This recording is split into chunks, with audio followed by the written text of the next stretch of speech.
नमस्कार विद्यार्थी मित्रांनो, पुन्हा एकदा नवीन व्हिडिओमध्ये तुमचं स्वागत आहे। व्हिडिओ सुरू करण्या अगोदर मी तुम्हाला काही महत्त्वाच्या गोष्टी सांगत आहे, ते तुम्ही एकदा प्लीज ऐकून घ्या आणि त्यानंतर मी व्हिडिओला सुरू करतो। बघा, या ठिकाणी मी काय करणार माहिती आहे का, टोटल 50 प्रश्न घेणार आहे तुमच्याबरोबर। पण हे 50 प्रश्न सगळे बेसिक लेवलचे असतील, म्हणजे जे पण विद्यार्थी मित्रांनी आत्ताच स्पर्धा परीक्षेला स्पर्धा परीक्षेची तयारी सुरुवात केलेली आहे तयारी करण्यासाठी, तर त्यांच्यासाठी हा खूप इम्पॉर्टंट ठरणार आहे। हे प्रश्न 50 असतील आणि हे 50 प्रश्न एकदम इझी टू मॉडरेट लेवलचे असतील, पण त्याचं जे हे स्पष्टीकरण आहे, स्पष्टीकरण खूप इम्पॉर्टंट ठरणार आहे। जे नवीन असो की 2-3 वर्ष झालेली ते तयारी करता असेल, त्यांच्यासाठी खूप इम्पॉर्टंट ठरणार आहे। विशेषतः हे TCS पॅटर्नने आत्तापर्यंत सगळ्यात जास्त वेळेस रिपीट केलेले प्रश्न आहे हे GKचे, आणि त्याचबरोबर त्याचे उपप्रश्न तयार होतात ते, आणि याच्यावर या उपप्रश्नावर जे आपलं काय म्हणतो आपण प्रश्न विचारण्याची शक्यता दाट आहे। त्यामुळं व्हिडिओ तुम्ही पहिल्या प्रश्नापासून तर शेवटच्या प्रश्नापर्यंत लक्षपूर्वक ऐका। एकदम डिटेल्समध्ये मी याचं स्पष्टीकरण दिलेलं आहे, जेणेकरून तुमच्या परीक्षेमध्ये 50 पैकी तुम्हाला 3 ते 4 मार्काचा फायदा अवश्य होणार आहे। कोणती पण एक्झाम द्या, TCS असो, पोलीस भरती असो, तलाठी, ग्रामसेवक, XYZ, कोणती पण महाराष्ट्र शासनाची एक्झाम विचारा, GS हा पार्ट विचारतात, त्यामुळे याला स्किप करता कामा नये। याचा खूप मोठा आवाका आहे GSचा। हे 50 प्रश्न जरी असतील, पण एका प्रश्नावर 2 ते 3 प्रश्न तयार होईल। जवळपास तुमची 100 प्रश्नांची तयारी आजच्या व्हिडिओमध्ये होणार आहे। तर चला, तुमचा अमूल्य वेळ न घेता मी व्हिडिओला सुरुवात करतो। बघा, ह्या ठिकाणी प्रश्न क्रमांक पहिला आहे, ह्या ठिकाणी भारताचा पहिला उपग्रह कोणता आहे? सर्वांना माहितीच आहे, आर्यभट्ट हा भारताचा पहिला उपग्रह आहे, बरोबर। तर तो कधी सोडण्यात आला होता? तर तो 19 एप्रिल 1975 रोजी सोडण्यात आला होता। सोव्हिएत युनियनद्वारे सोडण्यात आलेला होता। लक्षात ठेवायचं, सोव्हिएत युनियनद्वारे संस्था आहे, कोणाची आहे? रूसची संस्था आहे। या संस्थेद्वारे हा ग्रह याच्यामध्ये अवकाशात सोडण्यात आलेला होता। त्यानंतर प्रश्न क्रमांक बघा 2 नंबरचा, या ठिकाणी सांगायचं तुम्हाला, भारतातील सर्वात मोठे वाळवंट कोणते आहे? तर बघा, भारतातील विचारलं आहे, IMP प्रश्न आहे, भारतातील विचारलं आहे। तर भारतातील सर्वात मोठं वाळवंट कोणतं आहे? थार हे वाळवंट आहे, ज्याला ग्रेट इंडियन डेझर्ट असं पण म्हणतात। थार वाळवंटाचं दुसरं नाव काय? ग्रेट इंडियन डेझर्ट असं विचारू शकते। भारतातील सर्वात मोठे वाळवंट कोणते? तर या ठिकाणी थार ऑप्शन न देता ग्रेट इंडियन डेझर्ट असं ऑप्शन देऊ शकते, त्यामुळं लक्षात ठेवायचं, इम्पॉर्टंट प्रश्न होणार आहे। आणि राजस्थानमध्ये कुठे थार हे वाळवंट? राजस्थान या राज्यामध्ये, आणि भारत आणि पाकिस्तान दरम्यान पसरलेलं, म्हणजे याचा बराचसा भाग भारतात आहे आणि काही भाग पाकिस्तानमध्ये पण आहे। नेक्स्ट प्रश्न घेऊ आपण। प्रश्न क्रमांक बघा, भारतीय संविधानाच्या कोणत्या कलमाने भारत हे नाव निश्चित केलेले आहे? तर सर्वांना माहितीचे, कलम 1 नंबरचं सांगतं, भारत म्हणजेच इंडिया आणि इंडिया म्हणजेच भारत। संविधानाचं कलम 1 नंबरचा याचा अर्थ आहे भारत म्हणजे इंडिया आणि इंडिया म्हणजे भारत। म्हणजे भारतीय संविधानाच्या कलम 1 मध्ये भारताची व्याख्या म्हणजे भारत म्हणजे इंडिया अशी केलेली आहे। यामुळे भारत हे नाव अधिकृतपणे स्वीकारलेलं आहे। लक्षात ठेवायचं आहे, हे दोन्ही पण नावं इम्पॉर्टंट आहे, भारत आणि इंडिया। त्यानंतर प्रश्न क्रमांक बघा तुमच्यासमोर आहे 4 नंबरचा। बघा, ह्या ठिकाणी भारतातील पहिला राज्यपाल कोण होता? बघा, ह्या ठिकाणी भारतातील पहिले राज्यपाल कोण होते? तर त्या होत्या महिला होत्या, सरोजिनी नायडू या पहिल्या महिला राज्यपाल होत्या। सरोजिनी नायडू, IMP प्रश्न आहे, लक्षात ठेवायचा आहे। सरोजिनी नायडू या भारताच्या पहिल्या महिला राज्यपाल होत्या। बघा, पहिल्या इथं महिला करा, पहिल्या महिला विचारलेलं आहे, पहिल्या महिला राज्यपाल। तर मला सांगा की पहिले राज्यपाल कोण होते? कमेंट बॉक्समध्ये सांगा, पहिले राज्यपाल कोण होते?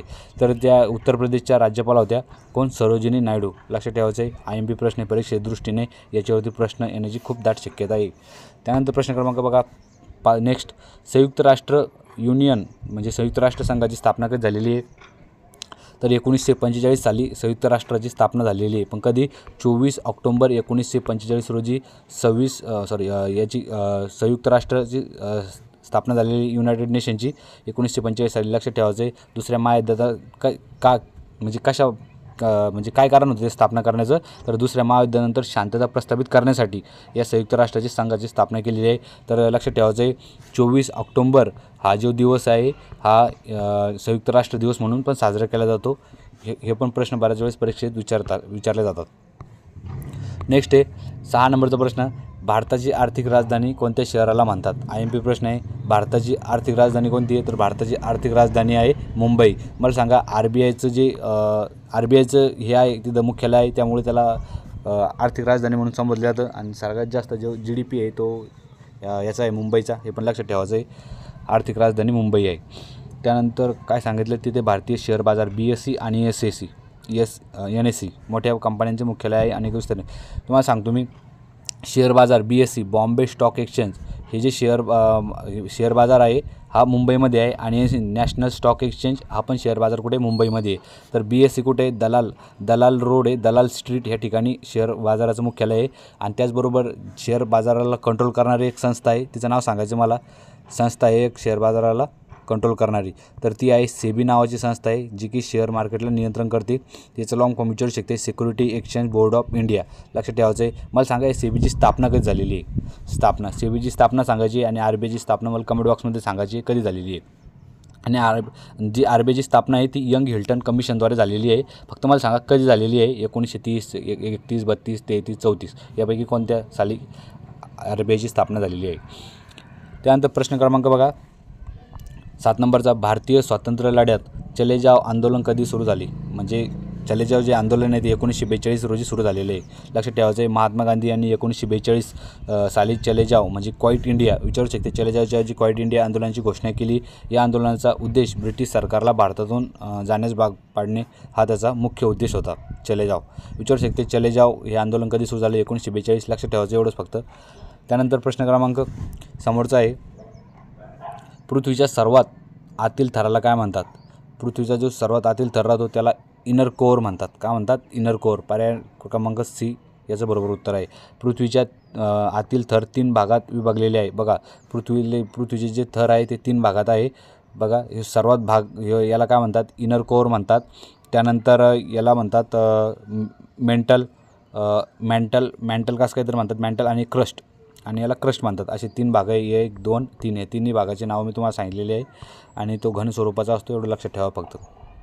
त्यानंतर एवढा काही इम्पॉर्टंट प्रश्न नाही, विचारू शकणार नाही, पण फक्त विचारू शकते पृथ्वीचे टोटल किती थर पडतात, फक्त 3 थर पडतात, एवढं लक्षात ठेवायचं आहे। त्यानंतर प्रश्न क्रमांक 9 नंबरचा बघा, भारतातील राष्ट्रीय काँग्रेसची स्थापना कधी झालेली आहे, राष्ट्रीय काँग्रेसची स्थापना कधी झालेली आहे, 1885 साली झालेली आहे। तर मला ती तारीख सांगा, डेट सांगायची, कधी स्थापना झालेली तिची कमेंट बॉक्समध्ये फास्टमध्ये छापायचं आहे। तर भारतीय राष्ट्रीय काँग्रेसची स्थापना 1885 साली ॲलन ऑक्टिव्हियन हुम यांनी केली आणि यांचा उद्देश भारतीय समाजाच्या समस्यावर चर्चा करणे आणि स्वातंत्र्यासाठी जनजागृती करणे ह्या या राष्ट्रीय काँग्रेसची स्थापनेचा मुख्य उद्देश होता। त्यानंतर प्रश्न क्रमांक बघा, जगातील सर्वात लांब नदी कोणती आहे, तर सर्वांना माहिती आहे नाईल नदी ही जगातील सर्वात लांब नदी आहे। लांब नदी विचारलं तर नाईल नदी सांगायचं। आणि ॲमेझॉन जे जंगल आहे, ॲमेझॉन जंगल ह्या जंगलाला पृथ्वीचं काय म्हणतात, पृथ्वीचं फुफ्फुस म्हणतात या जंगलाला, ॲमेझॉन जंगलाला पृथ्वीचं फुफ्फुस म्हणतात। यांगस्ते नदी कुठे वाहते, यांगस्ते जी नदी आहे ती चीनमधून वाहते, चीनमधली यांगस्ते नदी। त्यानंतर नाईल नदी ही जगातील सर्वात लांब नदी आहे, आफ्रिकेतील उत्तर भागातून वाहते, कोणत्या ठिकाणी वाहते, ही आफ्रिका खंडात वाहते उत्तर भागातील। तिची अंदाजे लांबी दिलेली आहे 6650 किलोमीटर, एवढं काही इम्पॉर्टंट नाही, विचारणार नाही, फक्त विचारू शकते की ती कोणत्या खंडात वाहते, कुठून वाहते, उत्तर भागातून वाहते। आणि जगातील सर्वात लांब नदी नाईल नदी।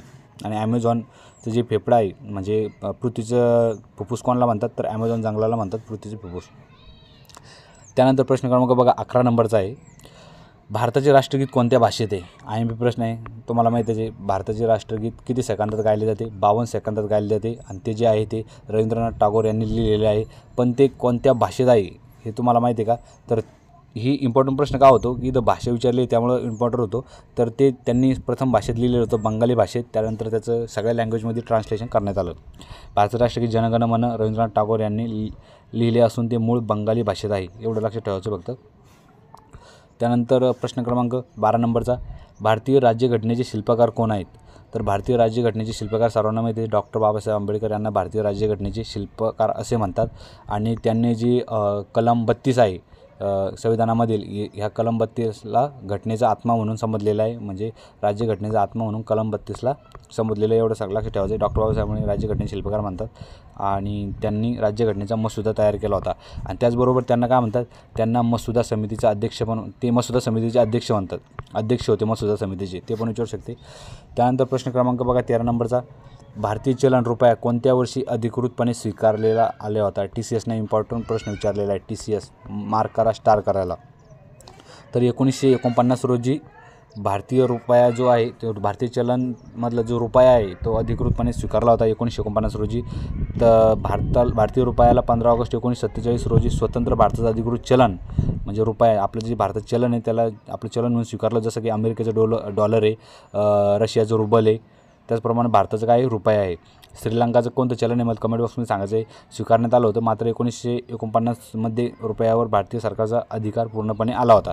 म्हणजे या ठिकाणी ह्या रोजी अधिकृतपणे स्वीकारलं होतं, पण जो भारत सरकारचा अधिकार आहे म्हणजे अधिकृतपणे या ठिकाणी अधिकार विचारलेला आहे, तर त्यामुळे तो 1949 रोजी अधिकृतपणे ते आपले चलन म्हणून त्याला मान्यता मिळाली होती. त्यानंतर नेक्स्ट आहे प्रश्न क्रमांक 14 नंबरचा, भारतातील सर्वात उंच शिखर कोणते आहे. तर सर्वांना माहिती असेल कांचनगंगा म्हणतात त्याला. कांचनगंगा हे भारतातील सर्वात मोठं शिखर आहे. आणि माउंट एव्हरेस्ट हे म्हणजे भारतामधलं आहे, वर्ल्डमधलं आहे, जगातलं आहे सर्वात मोठं शिखर आहे कांचनगंगा. हे भारतातील लक्षात ठेवायचं, भारतातील आहे. आणि माउंट एव्हरेस्ट हे काय आहे जगातील आहे. तर कांचनगंगाची उंची सांगितली तर 8,586 मीटर हे भारतातील सर्वात उंच शिखर आहे. आणि जे सिक्कीम आणि नेपाळच्या सीमेवर आहे, एवढंच लक्ष ठेवायचं. कांचनगंगा हे भारतातील सर्वात उंच आहे. त्याला कांचनगंगाला दुसरं नाव काय आहे सांगा रे. कांचनगंगा इथं चुकी झाली, कांचनगंगा करा इथं. तर बघा त्याला दुसरं नाव आहे K2 म्हणतात त्याला. काय म्हणतात? K2 म्हणतात. त्यानंतर प्रश्न क्रमांक 15 नंबरचा आहे, पांढऱ्या क्रांतीचा संबंध कोणत्या क्षेत्राशी आहे. तर माहिती आहे श्वेत क्रांती, धवल क्रांती असे त्याला वेगवेगळे नाव आहे. तर पांढरी क्रांतीचा संबंध आहे दूध उत्पादनाशी संबंधित आहे. पांढरी क्रांती भारतात दूध उत्पादन वाढवण्यासाठी सुरू केली गेली होती आणि यामध्ये राष्ट्रीय दुग्ध विकास मंडळ आणि डॉक्टर वर्गीस कुरण यांचा मोठा वाटा आहे. विचारू शकते दूध क्रांतीचा जे म्हणजे वर्गीस कुरणनी ही क्रांती केली होती, दूध क्रांती, एवढं लक्षात ठेवा फक्त. वर्गीस कुरणचा संबंध आहे श्वेत क्रांती संबंधित. त्यानंतर प्रश्न क्रमांक, भारतीय रेल्वेचे मुख्यालय कुठे आहे. सर्वांना माहिती आहे दिल्ली येथे भारतीय रेल्वेचे मुख्यालय आहे.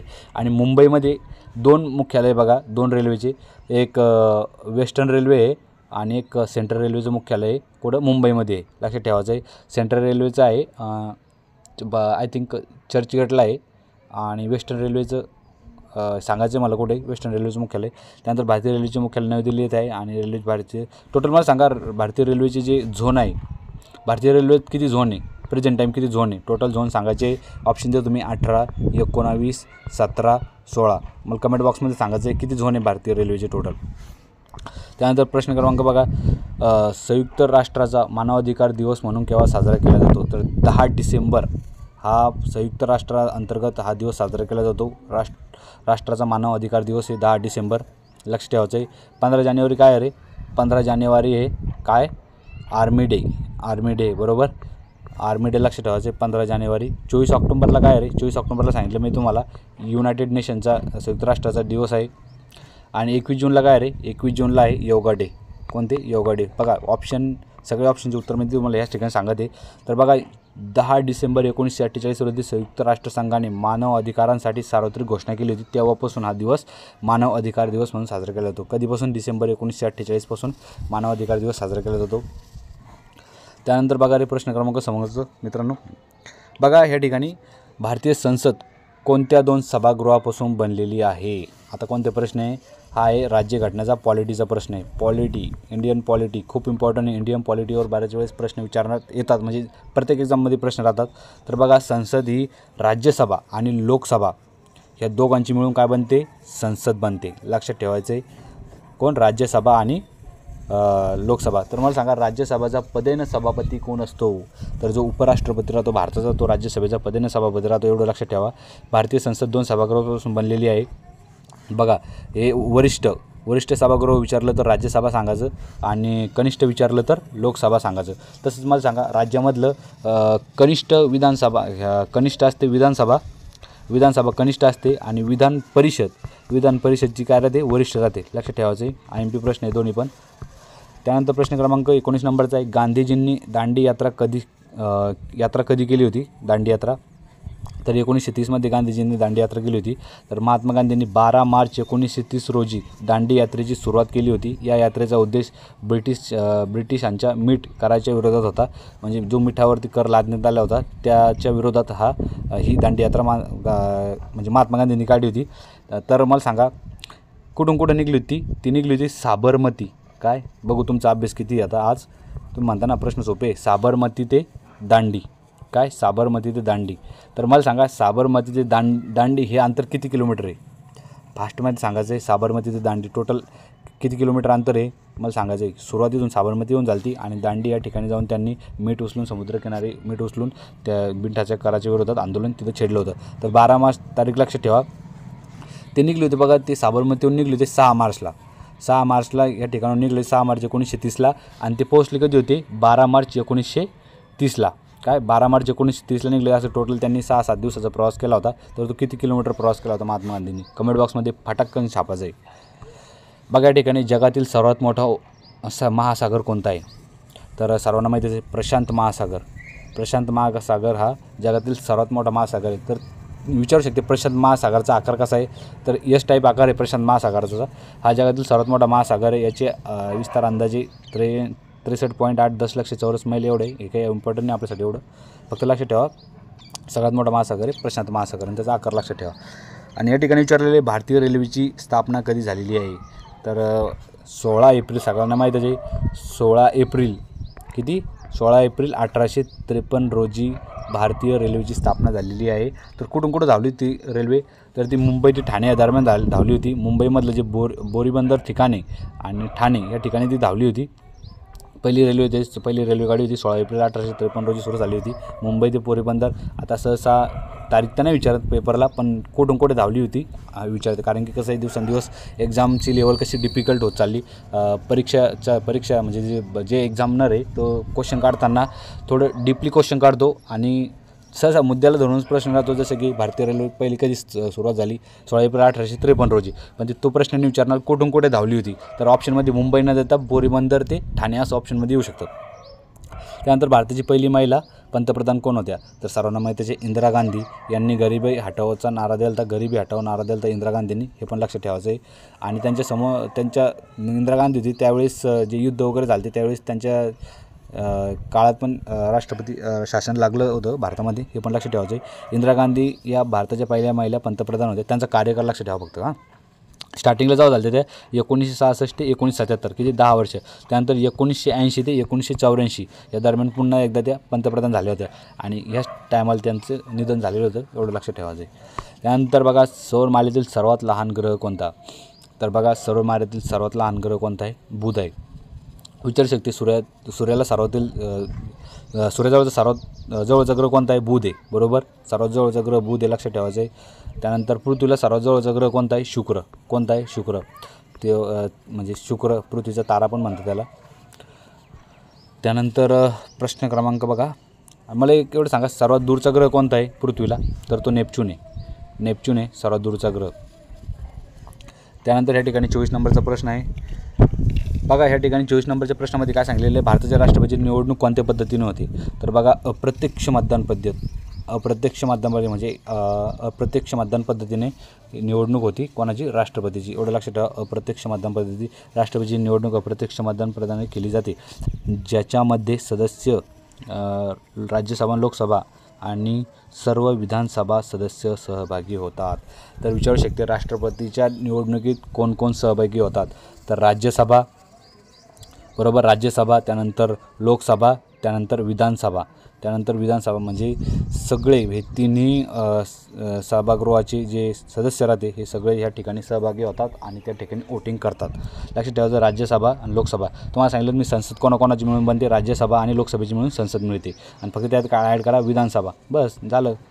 त्यांची मिळून तीन लोक वोटिंग करू शकतात राष्ट्रपतीच्या मतदानामध्ये. ग्रीन हाऊस इफेक्ट म्हणजे हरितगृह वायू म्हणतात त्याला. म्हणजे काय? तर बघा कार्बन डायऑक्साईड आणि उष्णतेचा साठा यालाच काय म्हणतात? ग्रीन हाऊस इफेक्ट म्हणतात. ग्रीन हाऊस इफेक्टमध्ये पृथ्वीच्या वातावरणात green house CO2 carbon dioxide, methane, CFC fluorocarbon हे सगळे कसे ग्रीन हाऊस इफेक्टला प्रभावित करतात, तापमान वाढण्यास मदत करतात हे सगळे गॅसेस. त्यानंतर प्रश्न क्रमांक बघा, या ठिकाणी आपण टोटल 25 प्रश्न झाले, आपण 26 प्रश्नावरती आलो. ज्या पण विद्यार्थी मित्रांनी आत्तापर्यंत मैत्रिणींनी आपल्या चॅनलला सबस्क्राईब नसेल केलं, प्लीज एकदा चॅनलला सबस्क्राईब करा. माझ्या मेहनतीला तुम्ही फक्त सबस्क्राईब करा आणि लाईक बटन दाबा आणि कमेंट करा. कसं आहे मी तुमच्यासाठी इम्पॉर्टंट प्रश्न धुंडून आणतो आहे आणि व्यवस्थित स्लायडिंगनुसार मी मांडतो आहे आणि त्याचं विथ एक्सप्लेनेशन पण. विद्यार्थी मित्रांनो हे सगळे प्रश्न बघा, एक प्रश्न बनवायला 2 ते 3 मिनटं जातात, तुम्ही लक्षात ठेवा. मग मी जर 50 प्रश्न डिझाईन करत आहे तर मला किती वेळ लागत आहे? प्रश्न हे करणं, त्यानंतर त्याचं खाली उत्तर टाकणं, त्यानंतर स्पष्टीकरणामध्ये पण इम्पॉर्टंट मुद्दा घेणं जो की परीक्षेला विचारू शकते. या खूप सगळ्या गोष्टीला मेहनत लागते. त्यामुळं तुम्हाला कळकळीची विनंती आहे, तुम्ही प्लीज तुमचे जेवढे काही स्पर्धा परीक्षेचे व्हॉट्सअपचे ग्रुप आहे असेल तुमच्याजवळ, प्लीज आपली लिंक त्यावरची शेअर करा. बस एवढंच तुमच्याकडून अपेक्षा आहे मला. त्यानंतर बघा भारताचे पहिले उपराष्ट्रपती कोण होते? तर भारताचे पहिले उपराष्ट्रपती होते डॉक्टर सर्वपल्ली राधाकृष्ण, बरोबर. राधाकृष्ण हे भारताचे पहिले उपराष्ट्रपती होते. त्यांचा कार्यकाळ लक्षात ठेवायचा 1952 किती 1952 ते 1962 काय 1952 ते 1962 टोटल असे 10 वर्षाचा कालावधी होता त्यांचा उपराष्ट्रपती पदाचा. त्यानंतर भारताचे सर्वात मोठे बंदर कोणते आहे? तर बघा भारताचे सर्वात मोठे बंदर आहे JNPT Jawaharlal Nehru port trust, बरोबर. महाराष्ट्रातील नवी मुंबई येथे असलेले JNPT नावाशेवा हे भारतातील सर्वात मोठे कंटेनर पोर्ट बंदर आहे. लक्षात ठेवायचं आहे JNPT लक्षात ठेवा, नवी मुंबई या ठिकाणी आहे जवाहरलाल नेहरू पोर्ट ट्रस्ट. त्यानंतर बघा विद्यार्थी मित्रांनो, प्रश्न क्रमांक आहे आपला 28 नंबरचा. भारतीय चलन नोटावर कोणत्या भाषेत छपाई केली जाते? कोणत्या भाषेत छपाई केली जाते? तर बघा मुख्य भाषा आहे त्याच्यावर हिंदी, इंग्रजी आणि इतर 15 भाषेत. मग लक्षात ठेवायचं आहे टोटल जवळपास 17 भाषेत ह्या ठिकाणी छपाई केली जाते याच्यावरती. तुम्ही कधी बघा, तुम्ही जर तुमच्याजवळ 10, 20, 30 म्हणजे कोणती पण नोटवर सुद्धा त्याच्यावर बघा किती भाषा लिहिलेल्या आहे. म्हणजे रुपया, हिंदीत रुपया, इंग्लिशमध्ये रुपया हे नाव, त्यानंतर उर्दू, बंगाली, बऱ्याच भाषामध्ये म्हणजे प्रत्येक जेवढ्या काही भारतात भाषा बोलल्या जातात जवळपास त्यांच्यात म्हणजे इम्पॉर्टंट 15 भाषा आहे, तर त्या 15 भाषा त्या ठिकाणी आहे. भारतीय चलन नोटावर हिंदी आणि इंग्रजी व्यतिरिक्त संविधानाच्या 8व्या परिशिष्टावर 15 प्रमुख भाषेची छपाई केलेली आहे. बस एवढं लक्ष ठेवायचं आहे. 8व्या परिशिष्टामध्ये किती भाषा संविधान किती भाषेला दर्जा देण्यात आलेला आहे? टोटल 22 भाषेला राजभाषा म्हणून, बरं का, राष्ट्रीय भाषा म्हणून नाही. आणि राष्ट्रभाषा म्हणून अजून कोणती स्वीकारलेली नाही, एवढं लक्षात ठेवायचं आहे. जर का विचारलं आपलं मूळ संविधान कोणत्या भाषेत लिखित आहे, तर इंग्लिश भाषेत लिखित आहे, एवढंच लक्षात ठेवायचं आहे, इंग्लिश. त्यानंतर प्रश्न क्रमांक बघा 29 नंबरचा. भारताचा राष्ट्रीय पशु कोणता? सर्वांना माहिती आहे भारताचा राष्ट्रीय पशु आहे टायगर, वाघ, बरोबर. वाघ, बंगाल टायगर हा भारताचा. त्यातल्यात कोणता? ऑप्शनमध्ये असं विचारलं की भारताचा राष्ट्रीय पक्षी कोणता? Tiger, Bengal tiger. तर त्याचं इम्पॉर्टंट उत्तर आहे बंगाल टायगर. कुठं आढळतो हा बंगाल टायगर? तो आढळतो सुंदरबन वनामध्ये, सुंदरबन जंगलामध्ये आढळतो, जे की पश्चिम बंगालमध्ये आहे. राष्ट्रीय प्राणी आहे तो. भारताचा वन्यजीवाचा महत्त्वाचा प्रतीक आहे, लक्षात ठेवायचं आहे. त्यानंतर समोरचा प्रश्न बघा, प्रश्न क्रमांक आहे 30 नंबरचा. या ठिकाणी तुम्हाला सांगायचं आहे की जगातील सर्वात मोठा प्रजासत्ताक देश कोणता आहे? तर बघा जगातील सर्वात मोठा जो प्रजासत्ताक दिवस म्हणजे हे आपला देश आहे तो आहे भारत. म्हणजे रिपब्लिक कंट्री कोणती आहे? तर भारत आहे. त्यानंतर भारत लोकसंख्येच्या दृष्टीने जगातील सर्वात मोठा प्रजासत्ताक देश आहे, हे पण लक्षात ठेवायचं आहे. त्यानंतर प्रश्न क्रमांक बघा चीन. त्यानंतर 1 नंबर चीनला आहे लोकसंख्येच्या बाबतीत, 1 नंबर चीनला आहे, 2 नंबर भारत आहे, बरोबर. आणि 3 नंबर कोण आहे? रूस आहे, लक्षात ठेवायचं आहे. 3 देश इम्पॉर्टंट आहे. त्यानंतर प्रश्न क्रमांक बघा 31 नंबरचा. या ठिकाणी सांगितलं आहे भारतातील मोबाईल कॉल कधी केला गेला? म्हणजे भारतातील पहिला मोबाईल कॉल 31 जुलै 1995 रोजी कोलकाता येथे केला गेला होता. पहिला मोबाईल कॉल कधी केला होता? लक्षात ठेवायचे कोलकाता येथे. हा कॉल पश्चिम बंगालचे मुख्यमंत्री ज्योती बसू आणि केंद्रीय मंत्री सुखराम यांच्यात झाला होता. इम्पॉर्टंट प्रश्न आहे. असेच प्रश्न TCSवाले धुंडून काढतात कुठून आणि हेच प्रश्न विचारतात. मग आपण काय म्हणतो की परीक्षेला गेल्यावर खूप अवघड होतं, बाकी 3 सेक्शन सोपे होते आणि हे जो जीकेचा पोर्शन आहे तो अवघड होता. यामुळेच अवघड होतं, कारण की प्रश्न असे इम्पॉर्टंट प्रश्न राहते पण आपण याला नजरअंदाज करतो वाचायच्या वेळेस. भारताचा राष्ट्रीय खेळ कोणता आहे? तर सर्वांना माहिती आहे हॉकी राष्ट्रीय खेळ आहे. हॉकी हा भारताचा राष्ट्रीय खेळ आहे. भारतीय हॉकी संघाने ऑलिम्पिकमध्ये सुवर्णपदक जिंकून मोठे पदक यश मिळवलेले, म्हणजे भारतानं ऑलिम्पिकमध्ये सुवर्णपदक जिंकलेलं आहे, एवढं लक्षात ठेवा. जय जवान जय किसान हा घोषवाक्य कोणी दिला? जय जवान जय किसान हे जे घोषवाक्य हे दिलं होतं लाल बहादूर शास्त्री यांची. विचारू शकते लाल बहादूर शास्त्री यांचं. तर लाल बहादूर शास्त्रीचं जे समाधीस्थळ आहे त्याला काय म्हणतात? त्याला विजय घाट म्हणतात, एवढं लक्षात ठेवा. विजय घाट हे समाधीस्थळ आहे लाल बहादूर शास्त्री यांचे. भारताचे पंतप्रधान लाल बहादूर शास्त्री यांनी 1965 साली भारत पाक युद्ध, म्हणजे जेव्हा 1965चे जे भारत पाकिस्तान युद्ध होतं त्या दरम्यान त्यांनी काय केलं तर माहिती आहे का? हा जय जवान जय किसान हा नारा दिला होता. म्हणजे जवानांना प्रवृत्त केलं होतं. सर्वात जास्त तुम्हाला माहिती आहे जे जवान जे आहे ते सगळे सर्वात जास्त शेतकऱ्यांचीच मुलं भरतीमध्ये म्हणजे आर्मीमध्ये भरती होतात, त्यामुळे त्यांनी तो नारा दिला होता. म्हणजे जेणेकरून खेड्यापाड्यातील जे लोक आहे मुलं आहे ते त्यांनी भरतीसाठी यावं आणि भारताच्या लढाईत भारताचं सहकार्य करावं, भारताला स्वातंत्र्य मिळवून देण्यात एक कसं मोठं योगदान द्यावं त्यांनी. हाच त्यांचा उद्देश होता जय जवान जय किसानचा नारा. तर लक्षात ठेवा फक्त एवढं, यातलं इम्पॉर्टंट पॉईंट लक्षात ठेवायचं जय जवान जय किसान हा नारा. आणि त्यानंतर 1965 साली भारत पाकिस्तान दरम्यान युद्ध झालं होतं, त्या युद्धाच्या दरम्यान हा नारा दिला होता. त्यानंतर प्रश्न क्रमांक बघा 34 नंबरचा. वायुमंडळ मुख्यतः कोणत्या वायूने बनलेले जे पृथ्वीचं वायुमंडल आहे कोणत्या यानं बनलेलं आहे तर नायट्रोजन सर्वात जास्त आहे पृथ्वीच्या वातावरणामध्ये 78% नायट्रोजन आहे आणि 21% ऑक्सिजन आहे. लक्षात ठेवायचं O2 गॅस आहे आणि नायट्रोजन आहे 78. एवढं लक्षात ठेवा. सर्वात जास्त पृथ्वीच्या वातावरणात कोणता वायू आढळतो प्रश्न विचारू शकते तर नायट्रोजन सांगायचा आहे 2 नंबर ऑक्सिजन आढळतो. त्यानंतर बघा या ठिकाणी भारतीय संविधानाने राष्ट्र हे नाव कोणत्या भाषेवरून घेतलेले आहे. राष्ट्र हे नाव तर राष्ट्र हे नाव घेतलेलं आहे संस्कृत भाषेतून. IMP प्रश्न आहे बघा कसा इम्पॉर्टंट प्रश्न शोधून काढलेला आहे. राष्ट्र हे नाव राष्ट्र हा शब्द संस्कृत भाषेवरून घेतलेला आहे ज्याचं अर्थ आहे देश किंवा राष्ट्र. लक्षात ठेवायचं एवढं. त्यानंतर प्रश्न क्रमांक बघा 36 नंबरचा हरित क्रांतीचे जनक कोण आहे तर बघा हरित क्रांतीचे जनक आहे स्वामीनाथन आहे. हरित क्रांतीचे जनक हे स्वामीनाथन आहे बरोबर. हे भारतात विचारलं तर स्वामीनाथन हे भारतात देशातील जनक विचारलं तर जर का विचारलं तर पुऱ्या जगात हरित क्रांतीचे जनक कोण आहे तर नॉर्मन बोरलॉग हे जे पुऱ्या विश्वामध्ये हरित क्रांतीचे जनक आहे नॉर्मन बोरलॉग. त्यानंतर स्वामीनाथन हरित क्रांतीच्या माध्यमातून भारतातील कृषी उत्पादनामध्ये मोठी वाढ झाली होती. त्यानंतर 37 नंबरचा प्रश्न आहे पृथ्वीची सूर्याभोवती एक प्रदक्षिणा पूर्ण करण्यास किती वेळ लागतो. पृथ्वीला सूर्याभोवती एक प्रदक्षिणा पूर्ण करण्यासाठी सर्वांना माहिती आहे 365 दिवसाचा कालावधी लागतो आणि हे असे 0.25 हे करून 4 वर्षांनी 366 दिवस लागतात. त्यामुळे लीप इयर म्हणतो आपण त्याला. 360 ज्या 28 दिवसाचा महिना असला तर त्याला आपण साधारण वर्ष म्हणतो आणि 29 दिवसाचा फेब्रुवारी महिना असला तर त्याला लीप वर्ष म्हणतो. पृथ्वीला सूर्याभोवती प्रदक्षिणा पूर्ण करण्यासाठी 365 दिवस लागतात.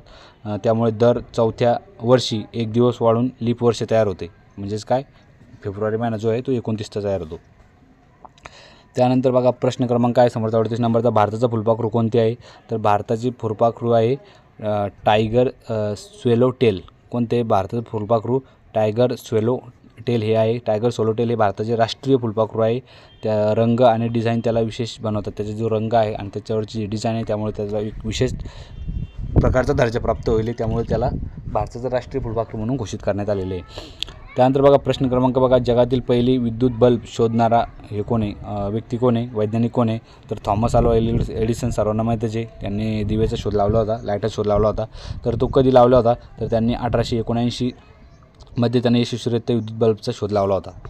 त्यानंतर प्रश्न क्रमांक बघा 40 नंबरचा भारताची पहिली महिला राष्ट्रपती कोण होत्या प्रतिभाताई पाटील. सगळ्यांना माहीतच असेल भारताची पहिली महिला राष्ट्रपती प्रतिभाताई पाटील भारताच्या पहिल्या महिला राष्ट्रपती होत्या. त्यांचा कार्यकाळ 2007 ते 2012 एवढंच लक्षात ठेवायचं आहे.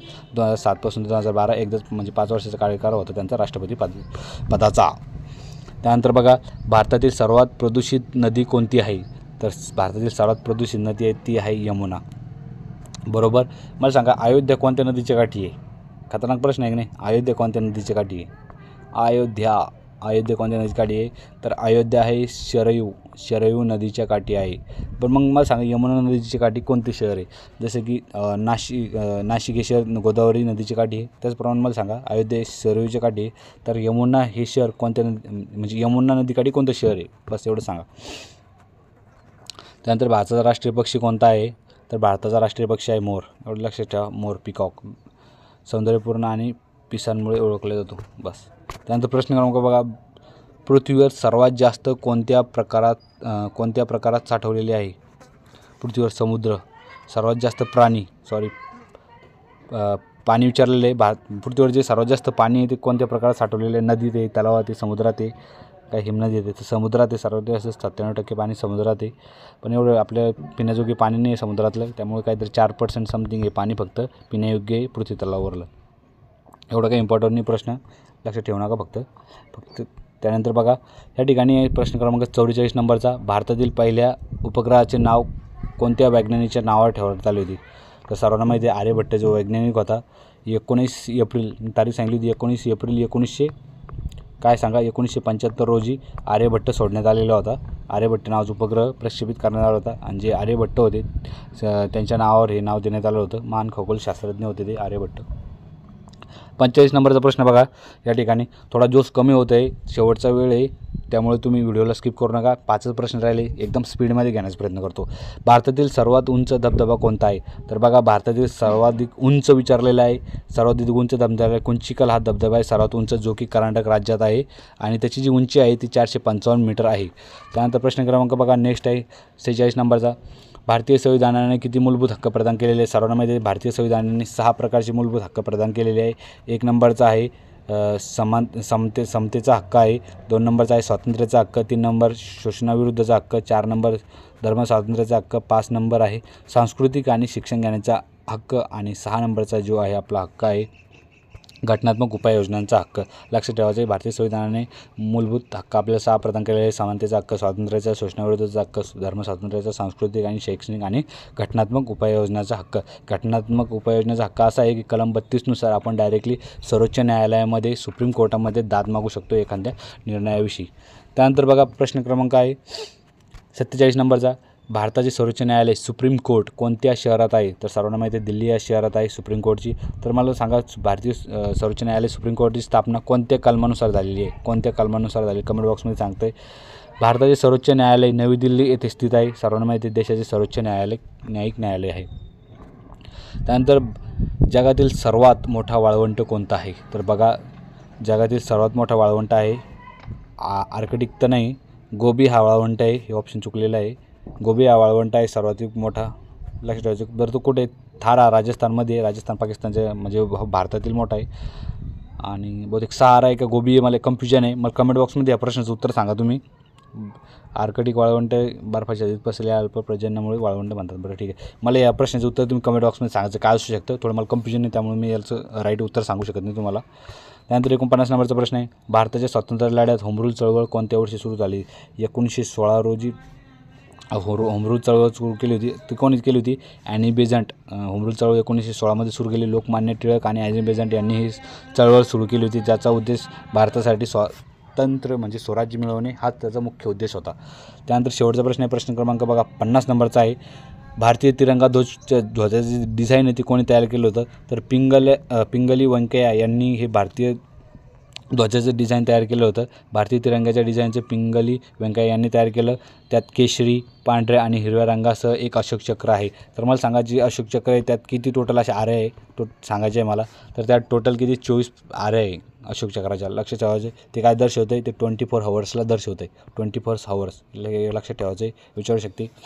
बघा विद्यार्थी मित्रांनो या ठिकाणी मी टोटल तुमचे 50 प्रश्न कव्हर करून दिलेले. प्रश्न जरी 50 असले तर 100 ते 150 प्रश्नाची तयारी आजची होणं म्हणून करूया. व्हिडिओ कसा वाटला मला प्लीज कमेंट बॉक्समध्ये सांगा आणि कृपया व्हिडिओला शेअर करा. आणि जे पण विद्यार्थी मित्र आपल्या चॅनलला नवीन असेल प्लीज चॅनलला एकदा सबस्क्राईब करा. आणि व्हिडिओ तुम्हाला नक्कीच आवडला असेल तुम्ही आता शेवटपर्यंत बघितल्यामुळं एकदा लाईक जरूर म्हणजे लाईक ठोका त्याला.